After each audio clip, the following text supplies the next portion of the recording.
सागर, दीपिका, आज से पहले मैंने इससे भद्दा मजाक कभी नहीं सुना। अनीशा, ये मजाक नहीं, सच्चाई। और तुम इसे जितना जल्दी स्वीकार कर लो वही तुम्हारे लिए अच्छा होगा। नहीं, मैं तुम दोनों को ऐसा कदम नहीं उठाने दूंगी। तुम बेवजह परेशान हो रही हो अनीशा। हम जो कुछ भी कर रहे हैं उसमें हम सबका फायदा है और तुम्हारा भी। सागर, नुकसान और फायदे से पहले सही और गलत के बारे में भी सोचना चाहिए। बस अनीशा, ये नैतिक विज्ञान का लेक्चर देके हमें बोर करना बंद करो। और तुम्हारा ये लेक्चर सुन के हम लोग अपना फैसला नहीं बदलेंगे। देख लेना, तुम दोनों बहुत पछताओगे। ओ नो, ये गाड़ी तो हमारी तरफ आ रही है। अब क्या करें?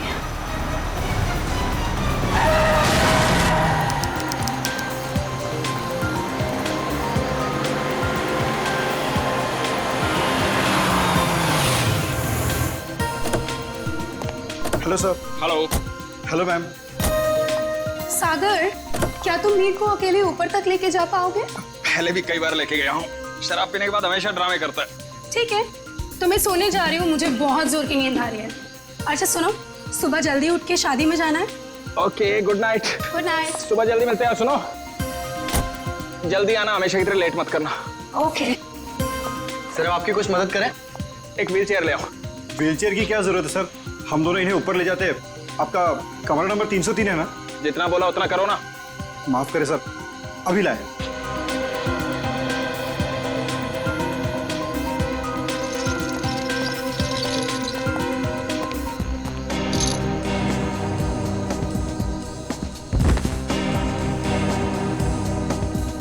उठाओ इसे। जब सहन नहीं होती तो पीता क्यों है? सर, खाने में कुछ लेंगे? एक सूप ले आओ। Okay sir. सर, इन्होंने सूप ऑर्डर किया। जब से ये लोग इस होटल में रहने आए हैं ना, ऐसा तीसरी बार हुआ है। पता नहीं इतनी शराब क्यों पीते हैं जब पचा ही नहीं सकते।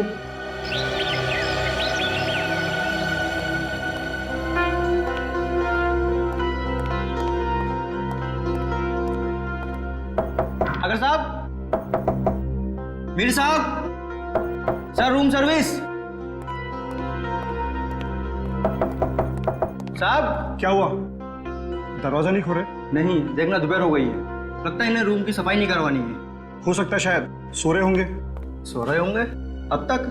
हाँ, मैंने सुबह फोन भी किया था नाश्ते के ऑर्डर के लिए, लेकिन उन्होंने फोन नहीं उठाया। और आज तो उनको किसी शादी में भी जाना था सुबह। शादी में भी जाना था और अब तक सो भी रहे हैं, मतलब जरूर कुछ गड़बड़ है। तुम यहीं रुको, मैं मैनेजर साहब को लेके आता हूँ। ठीक है। मैं दीपिका जी को। साहब, साहब, साहब, दरवाजा खोलिए। देखिए मैडम, दोनों में से कोई भी दरवाजा नहीं खोल रहा है। सागर, सागर, दरवाजा खोलो। मीर, दरवाजा खोलो। सागर, हमें चिंता हो रही है, दरवाजा खोलो। मैम, मिस्टर मीर का तो समझ में आ रहा है, लेकिन सागर जी, वो तो कल रात नशे में भी नहीं थे। मैं फोन करती हूँ। फोन भी नहीं उठा रहे। मैम, अगर आप इजाजत है तो मैं मास्टर की से दरवाजा खोल सकता हूँ। हाँ प्लीज।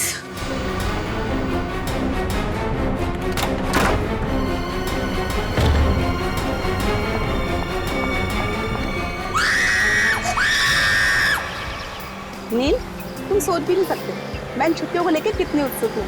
आखिरकार तुम्हारे ऑफिस वाले और मेरे ऑफिस वाले राजी हो ही गए और हमें एक हफ्ते की छुट्टी दे दी। भाई समझ में नहीं आता कि इंसान अगर दिन में 14 घंटे काम करेगा तो वही अपनी खूबसूरत बीवी के साथ वक्त कब बिताएगा? नहीं नील, तुम अपनी आंखें सड़कता रखो।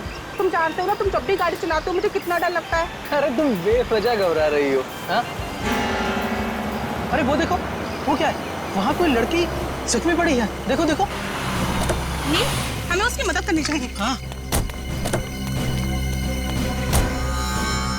सुनिए, सुनिए, आंखें खोलिए।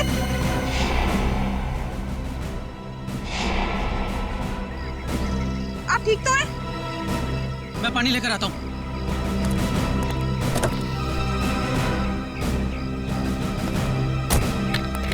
ये लो। पानी पीजिए। आंखें खोलिए। सुनिए, आप ठीक तो हैं? सीआईडी। सीआईडी? नील, हमें इनको अस्पताल लेकर चलना चाहिए। हाँ, और मैं सीआईडी को भी खबर कर देता हूँ। हाँ ठीक है।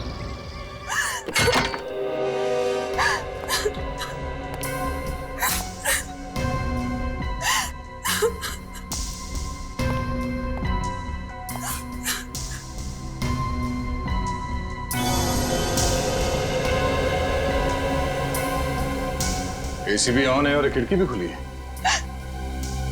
आप लोगों में से किसी ने यहाँ किसी चीज को हाथ तो नहीं लगाया? नहीं सर, मैंने बस नब्ज देखी और आपको फोन करके बुला लिया। मुझे तो यकीन ही नहीं हो रहा है कि सागर और मीर नहीं रहे। कल रात तक तो अच्छे भले थे दोनों।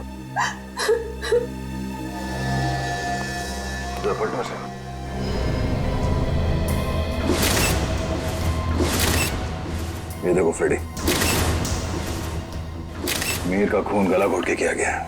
हाँ सर, गले पे लाल निशान साफ साफ दिख रहा है। निशान देख के लगता है कि नायलॉन के रस्सी से गला घोटा गया इसका।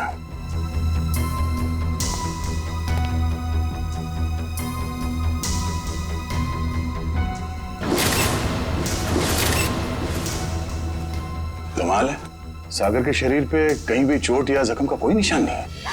सर, हो सकता है कि सिर्फ मीर का खून हुआ हो और सागर अपने आप मर गया हो, दिल का दौरा पड़ने की वजह से या फिर और कोई बीमारी की वजह से। नहीं सर, सागर को ऐसी कोई बीमारी नहीं थी।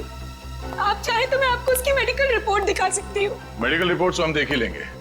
वैसे आप है कौन? मैं दीपिका, सागर और मीर की चचेरी बहन। सर, हम लोग यहाँ शादी में आए थे। और ये शादी कब है? सर, आज सुबह ही थी। कल रात देर से सोने की वजह से सुबह मेरी आंख ही नहीं खुली। और रात को इन दोनों की मौत हो गई। आप लोगों में से आखिरी बार किसने देखा था इन्हें? सर, मैंने देखा था। कल मिस्टर मीर बहुत ज्यादा शराब पी लिए थे और होश में नहीं थे सर। तब मिस्टर सागर इन्हें होटल में लेकर आए थे, तब देखा था सर। क्या मीर अक्सर शराब पीता था? हाँ सर, मीर बहुत ज्यादा शराब पीता था और शराब इससे बर्दाश्त नहीं होती थी। उसके बाद किसी ने देखा इन्हें? हो सकता है कोई कमरे में आया हो रूम सर्विस के लिए या किसी और काम के लिए। हाँ सर, मैं आया था रूम में सूप लेकर। उस वक्त मीर साहब बिस्तर पर लेटे हुए थे और सागर साहब टीवी देख रहे थे। उस वक्त टाइम क्या हुआ था? करीब 12:30 बजे। 12:30 बजे, मतलब उसके बाद इस कमरे का दरवाजा खुला नहीं है। आप लोगों ने आधे घंटे पहले दूसरी चाबी से दरवाजा खोला, राइट? जी सर। इसका मतलब है कोई और आया था यहाँ इस कमरे में, कोई तीसरा आदमी, शायद इस खिड़की से। ये नामुमकिन है सर। हमारे सिक्योरिटी गार्ड हर वक्त नीचे पहरा देते रहते हैं, तो कोई खिड़की से कैसे आ सकता है? कोई गेस्ट आया था इनसे मिलने के लिए यहाँ? नहीं। कोई गेस्ट अंदर नहीं आया, कोई खिड़की से अंदर नहीं आया। इसका मतलब है खून होटल के स्टाफ में से किसी ने किया है, ठीक उसी तरीके से।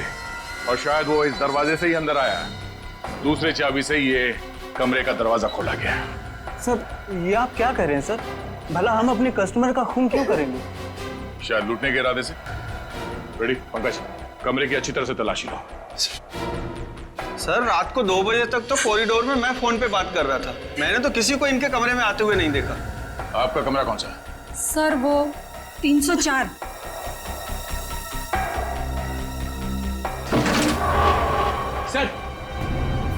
सर, इस ड्रॉर में पैसे मिले सर। पैसे? ओह, मतलब ये खून पैसों के लिए नहीं किया गया। और कमरे की हालत भी एकदम दुरुस्त है, ऐसा लगता नहीं है कि कोई हाथापाई हुई यहाँ पे। हाँ सर, अगर कोई बाहर वाला आदमी होता तो अपनी जान बचाने के लिए इन्होंने हाथापाई तो की होती। इसका मतलब ये है कि जो कोई भी था वो जान पहचान वाला ही था। क्यों दीपिका जी? हैं? सर, आप मुझ पे शक कर रहे हैं? नहीं नहीं, मैं तो सिर्फ कह रहा हूँ कि इस कमरे के अंदर क्या हुआ किसी को नहीं मालूम, एक पहेली है। सर, मोबाइल फोन मिला है। सर, ये तो सागर का फोन है। सागर का फोन और मीर का फोन मिला? नहीं। मीर का फोन? सर, पता नहीं कहाँ है। कोई बात नहीं, हम पता लगा लेंगे।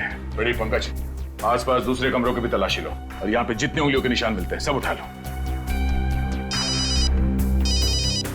हेलो? हाँ, क्या? कहाँ पे? एक्सक्यूज मी, ये वार्ड नंबर 3 का है? उस तरफ। इस तरफ? आप लोग सीआईडी से हैं? जी हाँ, नील आप ही हैं? जी। आप ही ने हमारे सीनियर इंस्पेक्टर मिस्टर दया को फोन किया था, एक मरीज को हमारी जरूरत है। हाँ सर, वो एक लड़की है, वो मुझे और मेरी पत्नी को मरुआ रोड पे एक खाई के पास घायल अवस्था में मिली थी। घायल अवस्था में? जी हाँ सर, ऐसा लगता है जैसे किसी ने उन्हें जानबूझकर खाई में फेंक दिया था। उन्हें देख सकते हैं कहाँ है वो? हाँ, आइए सर। प्लीज। रेखा, ये लोग सीआईडी से हैं। अच्छा, ये बताइए कि इनके पास से आप लोगों को कुछ मिला क्या? जी सर। सर इनके पास से हमें ये लाइसेंस मिला है। और सर ये मोबाइल भी मिला है। अनीशा, सर हमने सोचा कि इनके घर वालों को फोन करके खबर कर दें, तो हमने इन्हीं के फोन से कुछ लोगों को फोन किया, लेकिन किसी ने भी फोन नहीं उठाया। किसी ने भी फोन नहीं उठाया? हाँ सर। दीपिका, सागर, मीर। अरे सर, ये तो वही लोग हैं। इन सबको फोन किया था तुमने? जी हाँ सर, इनके फोन लिस्ट में इनकी सबसे ज्यादा बात इन्हीं लोगों से हुई थी, इसलिए। ठीक है, इनकी जान बचाने का बहुत बहुत शुक्रिया। आप लोगों की जरूरत पड़ेगी तो हम आपको इन्फॉर्म करेंगे। फिलहाल आप लोग जा सकते हैं। Thank you. डॉक्टर साहब, अब इनकी तबीयत कैसी है? सर इन्हें मामूली चोटें लगी है, पर सदमे की वजह से ये बेहोश हो गई थी। अब ये ठीक है। इनसे बात तो कर सकते हैं ना? जी सर। अनीशा जी आंखें खोलिए। देखिए ये सीआईडी वाले आपसे कुछ बात करना चाहते हैं। देखिए अनीशा जी, आप घबराइए मत। आप ये बताइए कि आपके साथ क्या हुआ था, और ये दीपिका, मीर और सागर आपके लगते क्या हैं?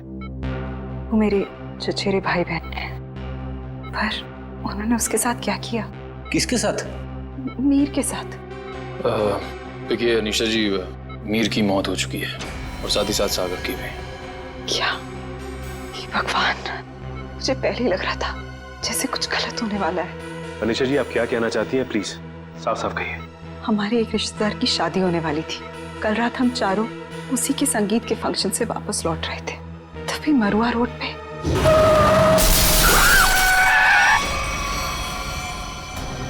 तुम दोनों ठीक तो हो ना? हाँ, हम ठीक हैं। घबराओ मत, ये हमारा ही प्लान था। क्या? चलो।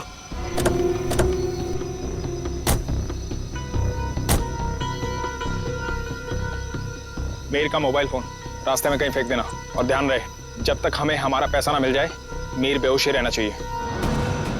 ये लो नया सिम कार्ड। मीर के परिवार वालों से फिरौती की मांग इसी नंबर से करनी है।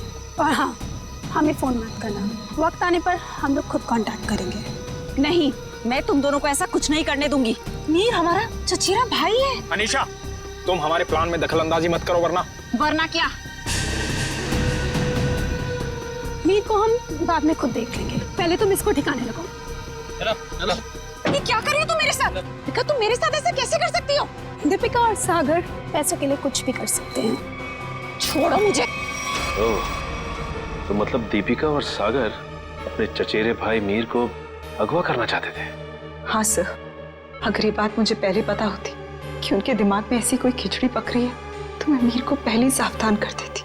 लेकिन मैं भी फंस गई बेवजह उनके प्लान में, और जब मैंने उनका साथ देने से इनकार कर दिया तो उन्होंने मुझे चलती गाड़ी से नीचे खाई में फेंक दिया। क्या जमाना आ गया है? रिश्तेदार एक दूसरे के साथ ऐसी घिनौनी हरकत कर सकते हैं? वो तो अच्छा हुआ, वहाँ एक पेड़ की वजह से मैं खाई में नीचे गिरते गिरते बच गई, वरना मैं भी मीर के साथ मारी जाती। मगर सागर की मौत कैसे हुई? इसी का पता हम भी लगा रहे हैं। सर, लगता है दीपिका इस पूरे जुर्म में मिली हुई है। उसी ने होटल के कमरे में जाके दोनों को मार दिया। वही तो, तभी तो उसने हमें अनीशा जी के बारे में भी नहीं बताया। लेकिन वो मीर को मारेंगे क्यों? वो तो सिर्फ उससे पैसे चाहते थे। तभी तो वहां पे उन्होंने कुछ गुंडों को भी बुलाया था, जिससे कि मीर को पता ना चल पाए कि उसे अगवा किया किसने। हो सकता है सागर और दीपिका के बीच में पैसे के बंटवारे को लेके लड़ाई झगड़ा हो, और इसीलिए वो लोग अपने प्लान में कामयाब नहीं हो सके। हेलो पंकज, हमें शक है कि मीर और सागर के खून में दीपिका का हाथ है। एक काम करो, उसे जल्द से जल्द अरेस्ट कर लो। क्या? दीपिका भाग गई? ठीक है। दीपिका होटल से भाग गई? हाँ फ्रेडी, दीपिका भाग गई। अनीशा जी, इस केस को सॉल्व करने में हमें आपकी मदद चाहिए। जरूर सर, मैं आपकी मदद करने के लिए तैयार हूँ। क्या बात है डॉक्टर साहब, बड़ी मेहनत हो रही है। आपकी डॉक्टर तारिका, वो तो चली गई छुट्टी लेकर के, और दो लाशों का बोझ मेरे कंधों पर। अरे सर, तारिका जी को थोड़ी ना मालूम था कि ऐसा केस आने वाला है, और वैसे भी उन्होंने पहले से आपसे छुट्टी ली थी और सारी टिकट वगैरह पहले से ही बुक हो चुकी थी।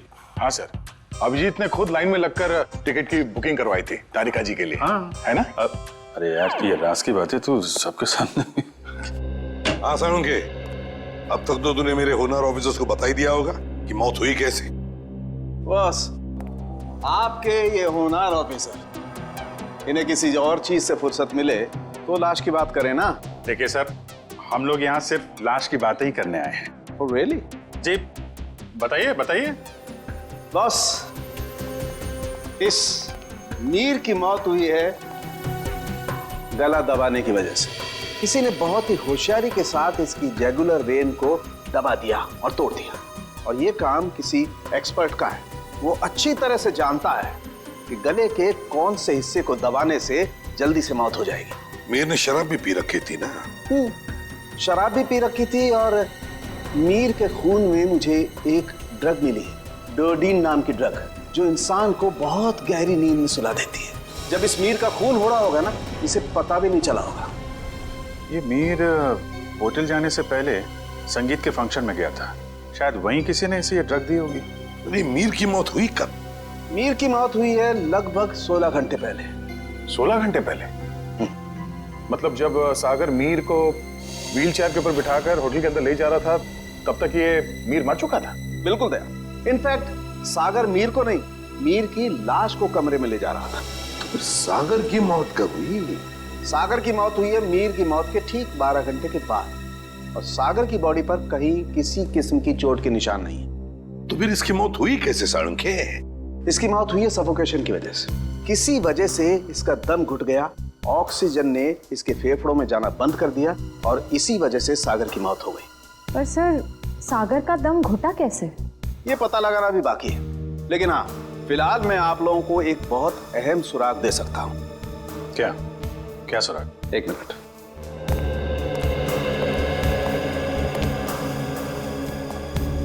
बस ये मीर के कपड़ों के रेशे, और इस पेट्री डिश में सागर के कपड़ों के रेशे। ये कैसा सुराग है डॉक्टर? मेरी तो कुछ समझ में नहीं आ रहा है। बेटा, पहले बड़ों की बात अच्छी तरह से सुन लेनी चाहिए, फिर समझ में आएगा। हाँ, बस मीर के कपड़ों के रेशे मुझे सागर के कपड़ों के पीछे के हिस्से पर मिले, और सागर के कपड़े के रेशे मुझे मीर के कपड़े के आगे के हिस्से पर मिले। क्या क्या क्या क्या? मीर की शर्ट के रेशे सागर की शर्ट की पीठ की तरफ, और सागर की शर्ट के रेशे मीर की शर्ट पे आगे की तरफ। आप हमें सुराग दे रहे हैं या हमारी उलझनों को और बड़ा कर रहे हैं? अभिजीत, हर बंद ताले को खुलने के बाद एक नए सुराग का दरवाजा खुलता है। फिलहाल इस ताले की चाबी ढूंढनी है। ये पता लगाना है कि इन दोनों के कपड़ों के रेशे एक दूसरे के कपड़ों पर आए तो आए कैसे। पता लगा लेंगे साळुंखे। जब तूने इतना सब पता लगा लिया है तो फिर इसके आगे का हम पता लगा ही लेंगे। सर, उस दीपिका का कुछ पता नहीं चल रहा है सर। वो ना तो अपने घर गई, ना कोई सहेली के पास, और तो और सर, उसने अपना फोन होटल के बाहर ही कहीं फेंक दिया ताकि हम लोग उसका पीछा ना कर सके। इसका एक ही मतलब हो सकता है कि दीपिका का कोई ना कोई संबंध जरूर है मीर के खून के साथ, इसीलिए तो वो गायब हो गई। सर, अगर ऐसी बात है तो दीपिका को पहले ही गायब हो जाना चाहिए था। वो हमसे मिली क्यों? शायद उसे ये पता नहीं था कि सागर की भी मौत हो जाएगी, और जैसे सागर की मौत होगी सारी बाजी पलट गई। और फिर अनीशा ने भी तो ये कहा था ना। हाँ सर, अनीशा को भी मालूम नहीं है दीपिका कहाँ जा सकती है, और मीर को संगीत समारोह में ड्रग किसने दिया ये भी वो नहीं जानती। सो लगता है सागर और दीपिका के मिली भगत में ये बेचारी अनीशा बेवजह फंस गई है। सर, हाँ सर, सागर के फोन रिकॉर्ड्स मिल गए, लेकिन रिकॉर्ड्स में एक बहुत अजीब बात है। क्या? सर, यही कि कल रात से लेकर आज सुबह 6 बजे तक सागर को मीर के नंबर से कॉल्स आए हैं। मीर? ये कैसे हो सकता है सर? मीर तो मर चुका है, फिर उसका नंबर कौन यूज कर रहा है? सीधी बात है, अगर मीर मर चुका है तो फिर उसका फोन कौन इस्तेमाल कर सकता है? वो खून ही इस्तेमाल कर सकता है ना सागर को फोन करने के लिए। तभी मीर का फोन मिला नहीं हमें होटल के कमरे में से। शायद ये फोन दीपिका के पास ही है सर। ये देखो, सागर की मौत के कुछ ही मिनट पहले उसे एक अनजान नंबर से फोन आया था। अनजान नंबर से। अनजान नंबर? सर, फिर तो सागर की मौत का और इस अनजान नंबर वाले का कुछ ना कुछ संबंध तो है। पता लगाना पड़ेगा इन दोनों फोन्स के बारे में, मीर का फोन नंबर और फिर इस अनजान नंबर के बारे में।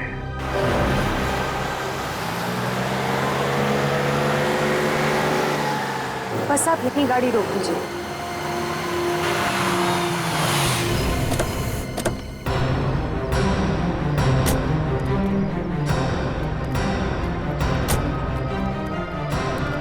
हाँ निशा, क्या ये वही जगह है?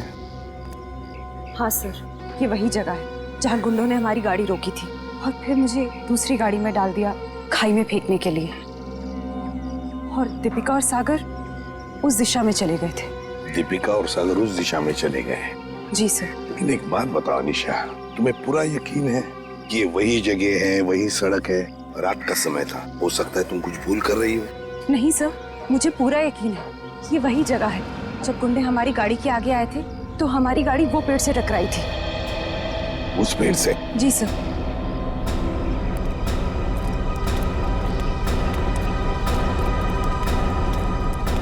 सर, यहाँ पे गाड़ी के टायर के निशान भी हैं। हाँ, जैसे ब्रेक लगा है। और सर, हाँ, यहाँ पे दूसरी गाड़ी भी थी, उसके टायर के भी निशान है यहाँ पे। हाँ, है तो सही, दूसरी गाड़ी के ही निशान है।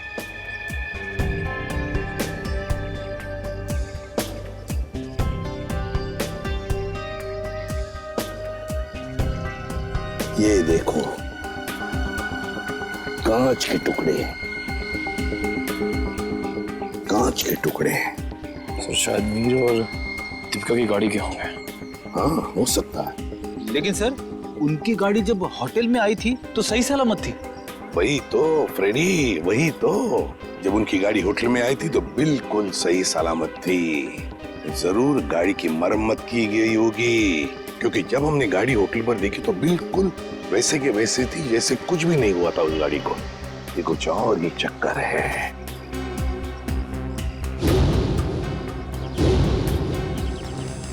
गोली? निखिल, फोर्सेप देना। सो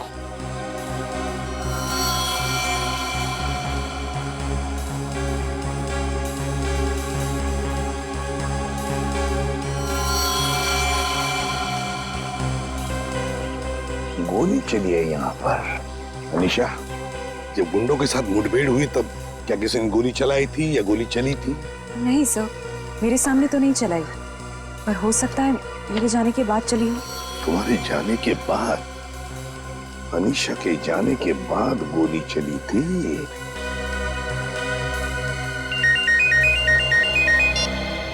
आ गया। अच्छा, सागर को मिहिर के फोन से जो फोन आया था वो कहां से आया था उसका पता चल गया है? हम जहां पर खड़े वहां से 15 किलोमीटर दूरी पर है, कोई ढाबा है। एक काम करो, डिटेल लोकेशन का एमएमएस भेज देना या एसएमएस भेज देना, ठीक है? Great work. सिस्टर, आप अनीशा को हॉस्पिटल ले जाना। निखिल, फोन करके दूसरी गाड़ी का इंतजाम करो। ढाबा।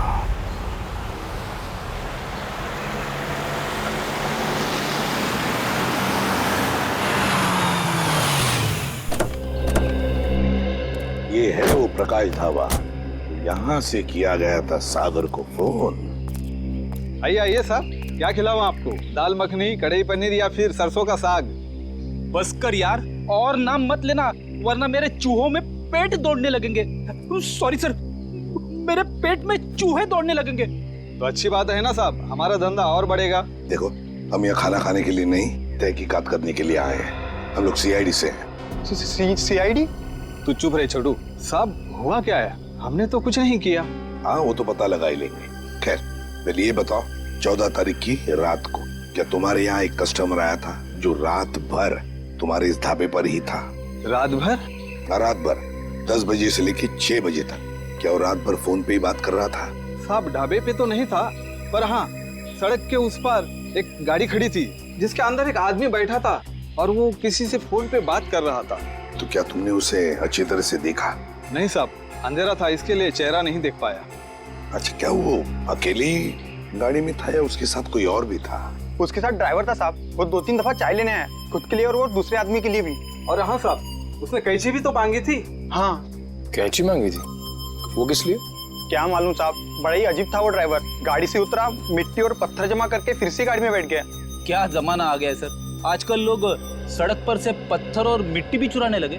किसी और काम के लिए फ्रेडी, पत्थर और मिट्टी किसी और काम के लिए। क्या वो ड्राइवर भी फोन पे बात कर रहा था? नहीं साहब, जो पीछे बैठा था वही आदमी बात कर रहा था। ड्राइवर को तो तुमने अच्छी तरह से देखा है ना? हाँ। तो हमारे लिए उसका एक स्केच बनवाओ, ठीक है? हाँ।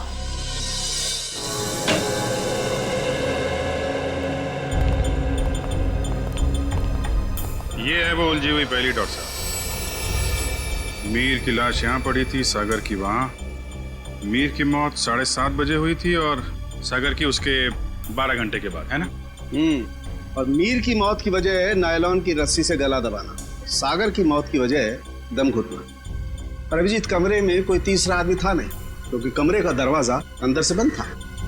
सर, इस केस में सबसे अजीब बात तो यह है कि सागर ने मीर की लाश के साथ 12 घंटे क्यों गुजारे? और सर, मीर का खून सागर ने किया होता तो वो लाश को वापस होटल में लाने का खतरा क्यों उठाता?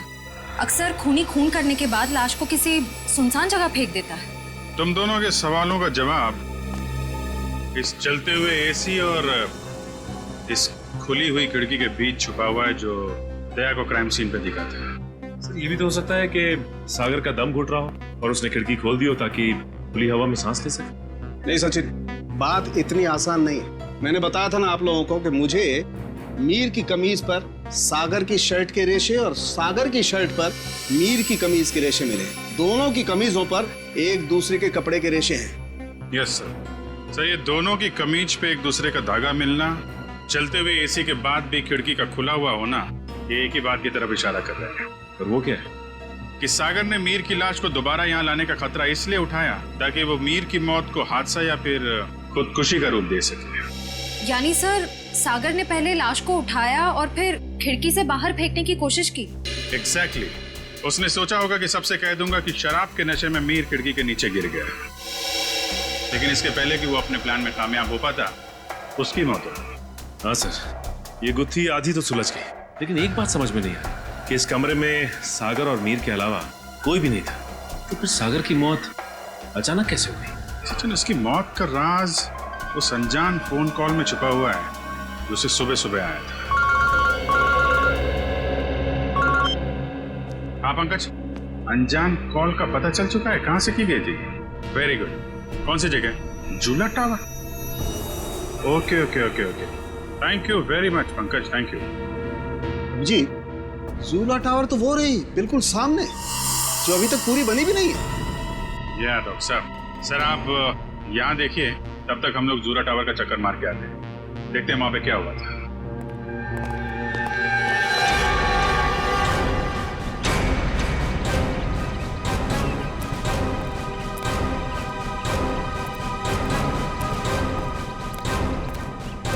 साहब, कौन है आप लोग? कहाँ जा रहे हैं? रेडी से हम लोग, हमारी ससुराल वाले। सीआईडी? कुछ हुआ है क्या साहब? क्या बात है साहब? साहब कुछ तो बताइए। चुपचाप आओ, पीछे पीछे हमारे, समझे?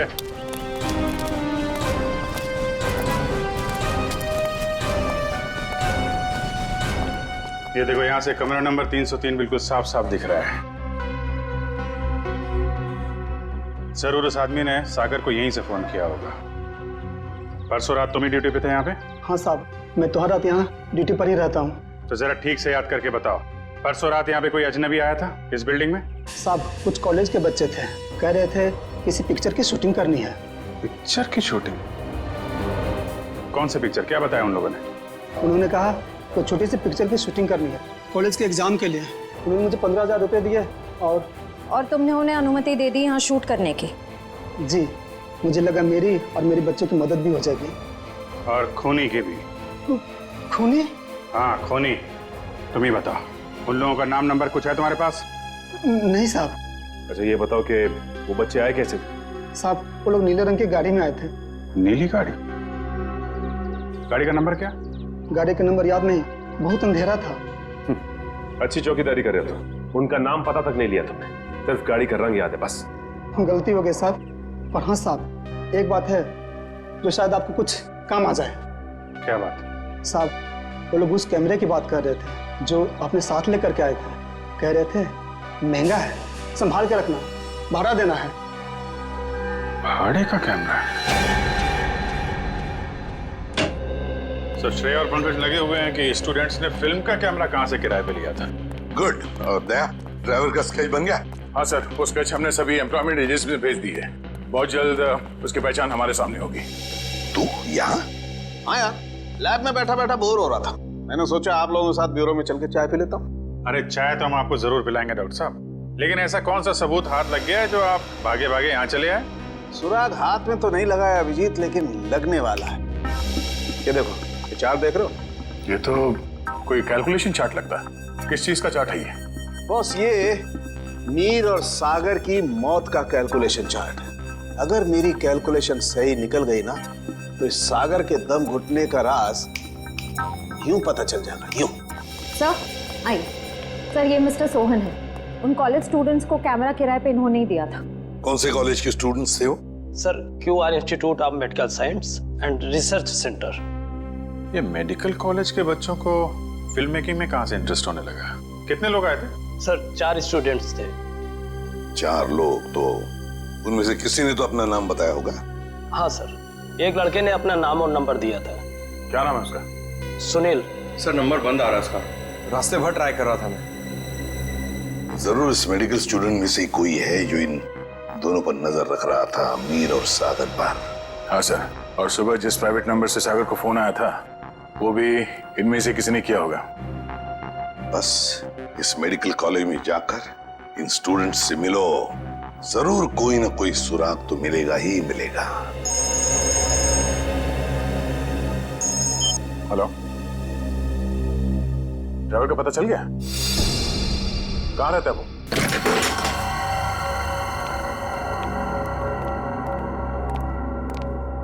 ये ड्राइवर चंदन, लगता है 9 तो 11 हो गया। तो ढूंढो।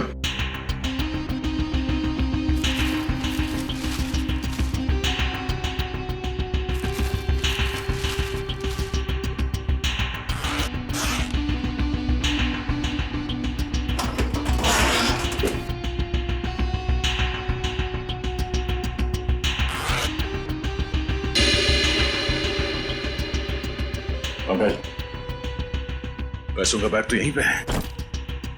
पैसों का बैग, इसका मतलब वो शहर छोड़ के भागा नहीं है। पैसे लेने जरूर वापस आएगा। अरे भाई साहब, जी साहब इधर आना। जी साहब। अरे ये चंदन कहाँ गया, कुछ पता है क्या? गाड़ी तो यही है, यही कहीं होगा। ठीक है, आप जाइए। कहीं ये वही गाड़ी तो नहीं जिसे ढाबे वाले ने देखा था? चलो देखते हैं।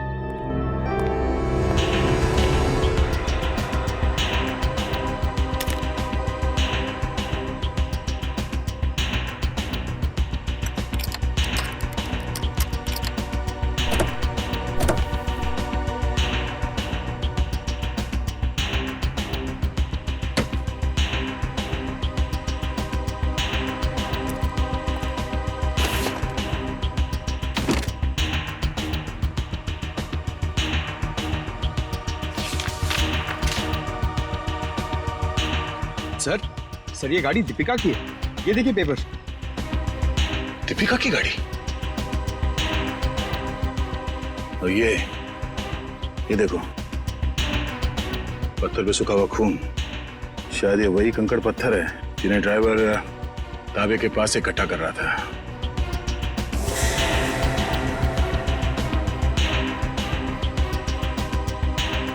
और ये कैंची भी किस चीज के लिए इस्तेमाल किया होगा उसने? सर मुझे तो कुछ समझ में ही नहीं आ रहा है। गाड़ी का ड्राइवर भी गायब है, ये पत्थर, कैंची, इन सब चीजों का क्या संबंध है सर? पंकज, वो भी पता चल जाएगा कि जो कोई भी इस गाड़ी के पिछले सीट में बैठा था वही पूरी रात मीर के फोन के जरिए सागर से बात कर रहा था। और अब ये सूखा हुआ खून बहुत जल्द हमें उसकी असली पहचान बता देगा। करण, तू 2 दिन से क्लास क्यों नहीं आ रहा? प्रोफेसर अमन बहुत नाराज हो रहे थे। क्या करूं यार, बुखार उतर ही नहीं रहा। लगता है मुझे फ्लू हो गया। बुखार? इसका माथा तो बिल्कुल ठंडा है। सर, तुम चारों ने अपने आप को बहुत बड़ी मुसीबत में डाल लिया है। कैसी मुसीबत सर? का जवाब मैं नहीं, सीआईडी देगी। सीआईडी? बिरजू, आप सब लोग यहाँ? बहुत बड़ी भूल है जो तुम लोग को शूटिंग करने दी। सीआईडी के चक्कर में फंस गया मैं। लेकिन सीआईडी क्यों? शूटिंग करना कोई गैर कानूनी काम थोड़ी है। शूटिंग करना गैर कानूनी नहीं है, लेकिन खूनी की मदद करना गैर कानूनी है, और इसके लिए तुम सबको जेल हो सकती है, समझे? सर खून? हमने किसी खूनी की मदद नहीं की सर। जिस वक्त तुम लोग बिल्डिंग में शूटिंग कर रहे थे, उसी वक्त बिल्डिंग के सामने वाले होटल रॉयल मून में एक जुर्म को अंजाम दिया जा रहा था, और इस काम में तुम में से किसी ने खूनी की मदद की है। नहीं सर, हम ऐसा क्यों करेंगे? हम स्टूडेंट्स हैं, हम डॉक्टरी की पढ़ाई कर रहे हैं, और ऐसा कुछ करके हम हमारा भविष्य अंधकार में क्यों डालेंगे? इसका पता तो अभी चल जाएगा। अच्छा ये बताओ कि जिस वक्त शूटिंग चल रही थी, तुम में से कोई कुछ वक्त के लिए बाहर गया था क्या? हाँ सर, करण गया था ऊपर वाले फ्लोर पे अपनी डायलॉग याद करने के लिए। यार अंकित, मुझे क्यों फंसा रहा है? यार मैं तुझे फंसा नहीं रहा हूँ, सिर्फ सच बता रहा हूँ। तो अपना हैंडी कैम भी लेकर गया था अपना परफॉर्मेंस रिकॉर्ड करने के लिए। हाँ सर, हैंडीकैम लेकर गया था, लेकिन जब वो वापस आया उसमें कोई वीडियो नहीं था। यार वो गलती से डिलीट हो गया था। देखो करण, झूठ मत बोलो, क्योंकि एक झूठ को छुपाने के लिए तुम 100 झूठ बोलोगे, लेकिन ये तुम सीआईडी के सामने नहीं कर सकते, समझे? इसलिए तुम्हारी भलाई इसी में है कि सब कुछ सच सच बताओ। बोलो। ये ठीक कह रहे हैं, जो कुछ भी हुआ है करण सच सच बता दो। सर मुझे डर था कि मेरी अटेंडेंस कम होने की वजह से मैं एग्जाम में फेल हो जाऊंगा। तभी अचानक मुझे किसी ने एक दिन चिट्ठी भेजी, और साथ में एक सिम कार्ड भी। उस चिट्ठी में लिखा था कि उस होटल के कमरे में जो भी कुछ हो रहा है उसकी लाइव फीड रिकॉर्ड करके मैं उसे दूं, और साथ में उसे फोन भी करूं, तो वो मुझे फेल होने से बचा लेगा। तो सर मैंने वैसा ही किया। मतलब अगर तुम उस जुर्म का आंखों देखा हाल भेजते और उस आदमी को यानी कि सागर को फोन करते, तो तुम परीक्षा में पास हो जाते। जी सर। तुम्हारे साथ बहुत गलत हुआ है, किसी ने तुम्हारे साथ गंदा मजाक किया है और तुम उसके बहकावे में आ गए। वो खत जिसने लिखा था वो तो बच नहीं पाएगा। वैसे इस लेटर में और क्या लिखा था? उस चिट्ठी में लिखा था कि जैसे ही सागर उस आदमी को खिड़की तक लाए तो मैं सागर को फोन करूं, और 5 बार घंटी बजते ही मैं वहां से चला जाऊं। तुम ऐसा कैसे कर सकते हो करण? पास होने के लिए तुम किसी की खून करने में मदद करो? शर्मनाक है ये, शर्मनाक। यार मैं इस बात के लिए पहले से ही शर्मिंदा हूँ। तुम्हें इस बात की शर्मिंदगी होनी भी चाहिए, समझे? अच्छा फिर फोन करने के बाद क्या हुआ? सागर ने मेरा फोन उठाया नहीं, बस वो अचानक वहीं खड़ा रहा। मैंने फोन किया, 5 बार घंटी बजी, उसके बाद फोन काटकर मैं वहां से चला गया। ठीक है, देखो ये सारी बात हम लोगों के बीच में ही रहे, क्योंकि मैं नहीं चाहता कि अगर खूनी हमारे आसपास है तो उसे इस बात की भनक भी लगे। मैं समझ सकता हूँ सर। और करण तुम्हें हमारे साथ चलना होगा होटल रॉयल मून में, जहाँ क्राइम हुआ है। करण अब बताओ, सागर और मीर एग्जैक्टली कहाँ पे खड़े हुए थे? यहाँ पर सर। मीर सागर के कंधों पर झूल रहा था। और तुमने सुबह 6 बजे के करीब उनको फोन किया? जी सर। करण ये समझो कि तुम सागर हो और इंस्पेक्टर सचिन मीर है। ठीक से याद करके बताओ कि सागर ने मीर को कैसे उठा रखा? आप अपनी बाजू यहाँ पर रखिए। इसे? यस सर, और अपनी मुट्ठी बंद कर लीजिए। लो, बंद किया? जी। ओह, तो इसका मतलब मीर के हाथ सागर के कंधों पे नहीं बल्कि गर्दन के पास थे। जी सर। इस तरह से? जी। और फिर तुम्हारे फोन करने के बाद क्या हुआ? मुझे कहा गया था कि फोन का रिंग 5 बार बजने के बाद तुम वहां से चले जाना। फोन तो बजा पर फोन सागर ने उठाया नहीं। उठाता कैसे भैया? उस वक्त तो मीर सागर का खून कर रहा था। मीर सागर का खून कर रहा था? सर ये कैसे मुमकिन है? मीर तो खुद एक लाश था। तो तुमसे किसने कहा श्रेया की लाश खून नहीं कर सकती? सालुंके साहब, आप भी फ्रेडी की तरह। 1 मिनट सचिन, मैं कोई आत्मा की बात नहीं कर रहा हूँ, मैं साइंस की बात कर रहा हूँ। मैं रिगर मोर्टिस की बात कर रहा हूँ। याद है अभिजीत, कुछ सालों पहले भी ऐसा ही केस हुआ था। तुम पूछना अपने एसीपी साहब से, उस केस में एक लाश ने एक आदमी को गोली मारी थी।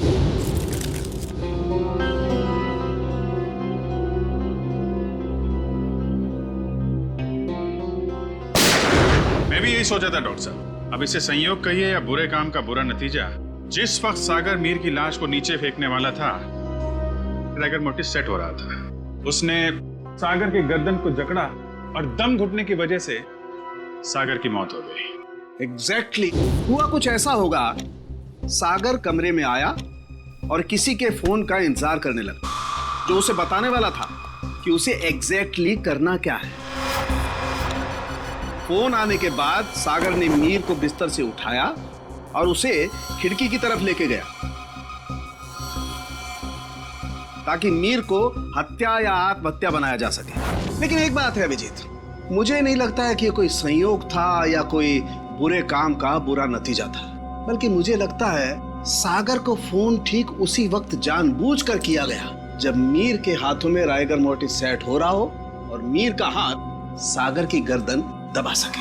आपकी बात में दम है सालुंके सर, वरना सागर के पास तो पूरी रात थी इस जुर्म को अंजाम देने के लिए। उसने सुबह तक इंतजार किया ही क्यों? क्योंकि वो चाहता था कि मीर के साथ साथ सागर का भी टिकट कट जाए और उस तक पहुंचने के सारे रास्ते बंद हो जाएं। कानून उस तक पहुंच ही ना पाए। मगर सालुंके साहब, खूनी ना तो यहाँ पे था और ना ही खूनी उस बिल्डिंग में था, तो फिर खूनी को ये कैसे पता चला कि मीर का शरीर कब पकड़ने वाला है और सागर उसे कब उठाने वाला है? करण के फोन के जरिए। मगर सर, सागर ने मेरा फोन तो उठाया ही नहीं। 5 बार रिंग बजी और मैं वहां से भाग गया। मैं भी बताता हूँ। श्रेया, जरा सागर के फोन पे कॉल करना। सर।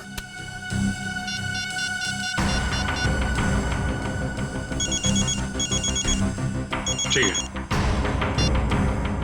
सचिन, अब जरा तुम कॉल करना।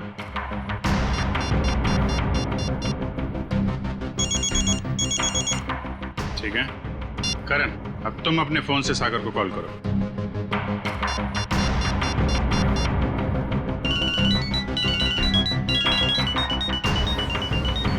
ये क्या सर, मेरे फोन करने पर अलग तरह की रिंग बजी? जी हाँ, बिल्कुल अलग तरीके की रिंग।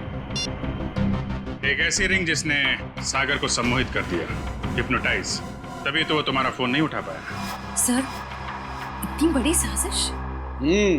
बिल्कुल श्रेया, ये मुजरिम कोई साधारण आदमी नहीं है। ये कोई एक्सपर्ट है, एक्सपर्ट जिसे रिगर मोर्टिस की बहुत अच्छी जानकारी है और लोगों को सम्मोहित करने की भी। ये कहीं करण के कॉलेज का कोई प्रोफेसर तो नहीं, कोई एक्सपर्ट? आज सारे स्टूडेंट्स सही समय पर आ गए। Very good. सर, क्या आप आज हमें पूरी प्रक्रिया दिखाने वाले हैं? जी, भविष्य में जो भी फॉरेंसिक डॉक्टर बनना चाहते हैं उनके लिए आज की क्लास बहुत ही महत्वपूर्ण है। लगता है मैडम आ गई। ऑफिसर्स, आप लोग यहाँ? जी हाँ, हमने सोचा कि क्यों ना हम लोग भी फॉरेंसिक साइंस की ABCD सीख लें। हाँ, शायद किसी को इम्प्रेस करने के काम आ जाए। हैं? क्यों अभी जी? वैसे प्रोफेसर रमन, आज बच्चों को क्या पढ़ाया जा रहा है? सर, आज रिगर मोर्टिस की क्लास है। ओह, रिगर मोर्टिस। जी सर। यानी लाश की अकड़न के विभिन्न स्तर विद्यार्थियों को सिखाए जाएंगे, हैं? जी सर, इसलिए हमने खास तौर पर इस विषय के विशेषज्ञ को बुलाया है। अच्छा, कौन है ये विशेषज्ञ, ये एक्सपर्ट? जरा हमारी भी मुलाकात करवा दीजिए इनसे।